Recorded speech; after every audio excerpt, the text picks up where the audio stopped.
भाई डेली बच्चों के मैसेजेस आ रहे हैं भर भर के कि सर एनडीए की साइंस को लेकर के हम बहुत ज्यादा घबराए हुए हैं, और घबराना बनता भी है। यूपीएससी ने जो है भाई बिल्कुल एक नए पैटर्न के साथ जो है भाई स्वागत किया एनडीए 126 में। तो ऐसा ही आपके साथ एनडीए 226 में ना हो जाए तो आपको पहले से तैयार रहना पड़ेगा। भले ही पेपर आसान आ जाए, लेकिन हम तो बिल्कुल बेस्ट के लिए अपनी तैयारी करेंगे और अपना बेस्ट देंगे ताकि हमारे साथ ऐसा ना हो, हमें इससे अगले अटेम्प्ट में नहीं जाना। तो जय हिंद सभी एनडीए ऑफिसर्स, अगर आप भी स्ट्रगल कर रहे हैं एनडीए की साइंस को लेके तो आज की वीडियो आपके लिए बहुत ही ज्यादा खास होने वाली है। इसको लास्ट तक देखना। मैं ऐसे ही हवा में बातें नहीं करूंगा, विद प्रूफ विद एनालिसिस बातें होंगी आज की इस वीडियो के अंदर। तो सबसे पहले जो है भाई, आप में अगर आप लोगों को नहीं पता कि एनडीए में साइंस की वेटेज क्या है, तो मैं आपको बता दूं कि 200 मार्क्स की लगभग आपकी साइंस पूछी जाती है, जिसमें आपके 50 क्वेश्चन आते हैं जीएटी सेक्शन के अंदर। इस 50 क्वेश्चंस में अगर हम बात करें तो आपके लगभग 25 क्वेश्चंस के आसपास फिजिक्स के, और आपके जो है भाई इसी तरीके से 15 क्वेश्चन आपके केमिस्ट्री के, और आपके 10 क्वेश्चन जो है भाई बायो के पूछे जाते हैं। अब यहां पे हम बात करें तो हम बिल्कुल भी यूपीएससी को ब्लेम नहीं कर सकते, क्योंकि यूपीएससी ने एक क्लियर सिलेबस आपका डिफाइंड किया हुआ है कि वो फिजिक्स में यहां से क्वेश्चन पूछेगा, केमिस्ट्री में यहां से, और बायोलॉजी में यहां से। एक्चुअल में क्या हुआ, हमने लास्ट के पैटर्न देखते हुए ऐसा अज्यूम कर लिया कि जी आपका फिजिक्स जो है वो लगभग 50-60% 10th लेवल की आती है और 30-40% 11th-12th की आती है, और केमिस्ट्री और बायो जो है भाई वो सिर्फ 10th लेवल की आती है। तो ये अजम्पशंस हम लोगों का था। यूपीएससी ने ऐसा कभी नहीं बोला कि वो कहां से क्वेश्चन पूछेगा। यूपीएससी ने उसका लेवल कभी सेट नहीं किया। यूपीएससी ने बस आपका एक पीडीएफ के अंदर सिलेबस दिया हुआ है कि मैं इस सिलेबस से क्वेश्चन पूछूंगा।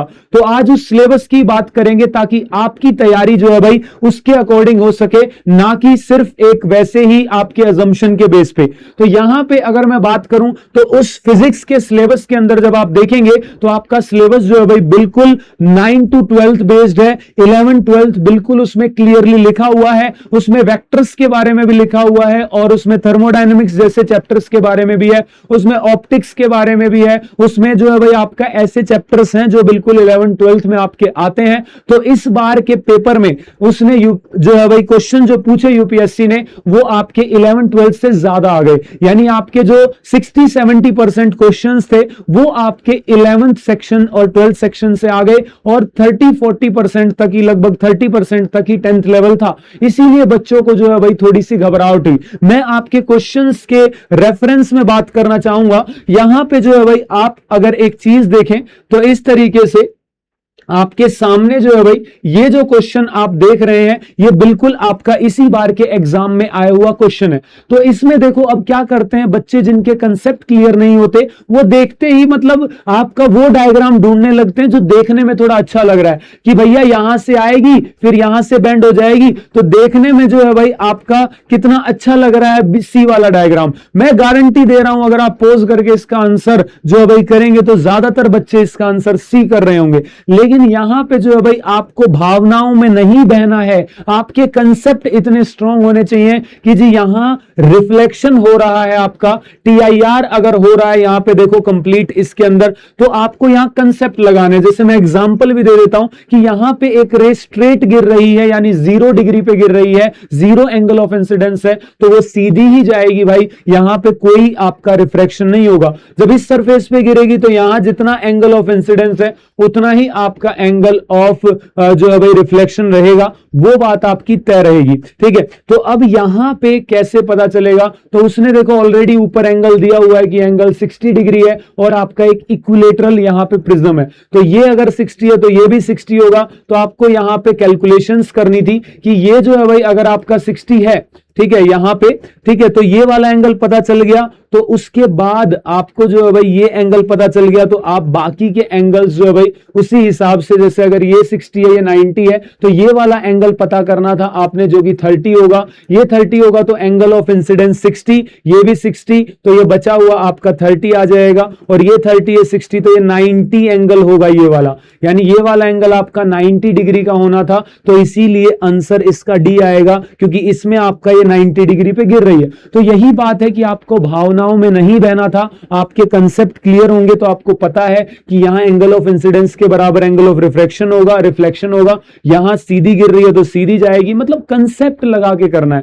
वो तभी आएगा जब आपके कंसेप्ट स्ट्रॉन्ग होंगे। तो सबसे पहली बात फिजिक्स के लिए मैं बता रहा हूं कि थोड़ा सा लेवल अप कीजिए, 11th 12th के टॉपिक्स को स्किप नहीं करना है, आपको अच्छे से स्टडी करना है। जैसे अगर आपका 9th में भी आर्किमिडीज प्रिंसिपल आता है, लेकिन अगर आप सिर्फ 9th लेवल का आर्किमिडीज प्रिंसिपल पढ़ेंगे तो आप मेटा सेंटर जैसे, सेंटर ऑफ ग्रेविटी जैसे, सेंटर ऑफ बायंसी जैसे टॉपिक्स को स्किप कर देंगे जो हम अपनी क्लासेस में कराते हैं। तो यहां पे भाई आपका ये Meta centre, centre of gravity, centre of buoyancy, ये आपका 11th के फ्लोटेशन से आए हुए टॉपिक है, तो वहां पे आपको इनकी नॉलेज होनी चाहिए। तो इसीलिए फिजिक्स के लिए मैं आप लोगों को यही सजेस्ट करूंगा कि आप एक तो थोड़ा सा 11th 12th के टॉपिक्स को स्किप मत कीजिए, उन 11th 12th लेवल का पढ़िए, थोड़ा सा कंसेप्ट क्लैरिटी के साथ पढ़िए। तो फिजिक्स के लिए मेरा आप लोगों के लिए ये सजेशन है। वहीं पे अगर हम अब चले जी इन केमिस्ट्री के 15 क्वेश्चंस को, तो केमिस्ट्री आई एडमिट कि आपका ज्यादातर जो है भाई 9th 10th लेवल आता था, ठीक है, और अभी भी आता है। लेकिन यहां पे बात क्या है, जब आप केमिस्ट्री का सिलेबस खोल के देखेंगे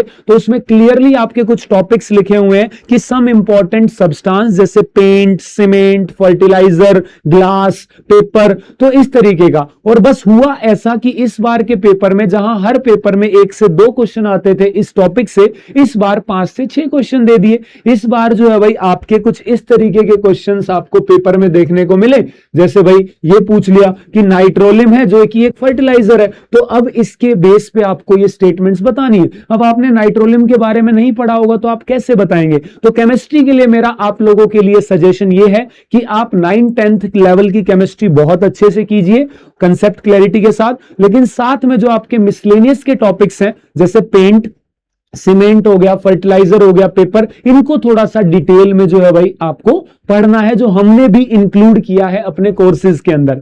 अब बारी है भाई आपकी बायोलॉजी की। तो बायोलॉजी की अगर हम यहां पे बात करें तो उसके 10 क्वेश्चंस के लिए क्या सजेशन है आप लोगों के लिए? तो देखो बायोलॉजी भी मैं मानता हूं कि 9th 10th लेवल आती है और आती थी, लेकिन यहां पे जब आप उसका सिलेबस देखेंगे तो उसके अंदर जो है भाई आपके कुछ टॉपिक्स हैं जो आपके लिखे हुए हैं, लेकिन यूपीएससी ने पहली बार उनका लेवल नहीं बढ़ाया है। पहले भी हायर लेवल के क्वेश्चंस आते थे इस टॉपिक से, वो है भाई आपका reproduction in plant and animals. आप इस बार का पेपर भी उठा के देखो तो इस बार भी जो लेवल इंक्रीज किया गया था वो आपका इसी टॉपिक से। अब हुआ क्या, रिप्रोडक्शन से आपका 2 क्वेश्चन तक आ जाते थे, 2 से 3, इस बार जो है भाई 3-4 क्वेश्चन तक आए हैं इस चैप्टर से, और वो भी अच्छे वाले। तो reproduction in plants and animals जैसे टॉपिक को आपको 12th लेवल तक पढ़ना है, 12th क्लास की बायोलॉजी में आपके ये टॉपिक है। तो यहां पे एट द एंड मैं आपका यही कंक्लूड करूंगा कि सबसे पहले तो आपका साइंस जो है भाई पहले भी स्कोरिंग था, अब भी स्कोरिंग है, तो इसको स्किप करने की तो बिल्कुल मत सोचना और इससे घबराने की बिल्कुल भी जरूरत नहीं है। इस बार का एनालिसिस ये कहता है कि आपके भले ही जो है भाई पेपर मुश्किल आया है, लेकिन इस 50 क्वेश्चन में आपके 25-26 क्वेश्चन अभी भी जो है भाई आपके नॉर्मल थे, बिल्कुल ठीक है, बिल्कुल बेसिक थे, इजी टू डू थे, डूएबल थे। वहीं पे जो है भाई लेवल जो उठाया है वो मैंने बता दिया कि आपको उसके लिए क्या करना है।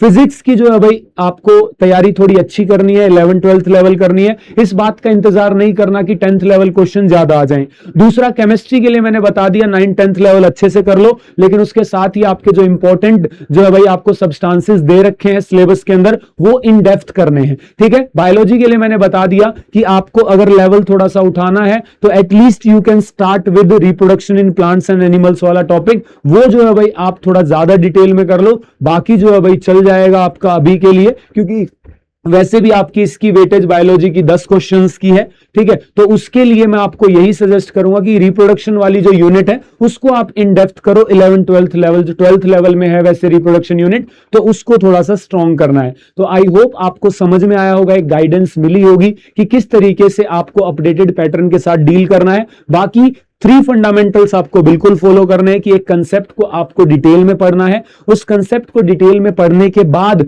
आप जो है भाई उसके साथ साथ उससे रिलेटेड क्वेश्चन प्रैक्टिस करेंगे और साथ साथ PYQ भी प्रैक्टिस करेंगे, ठीक है। तो इस तरीके से आप अपनी तैयारी को स्ट्रॉन्ग कर लेंगे और अपनी एक सीट NDA के अंदर पक्की कर लेंगे। तो ठीक है भाई, मिलते हैं ऐसी वीडियो में, नीचे कमेंट करके जरूर जाना, ठीक है, आपका जो भी ओपिनियन हो, वीडियो कैसी लगी वो भी, और साथ ही साथ आप कोई इशू फेस कर रहे हो तो do comment, we will surely answer. जय हिंद।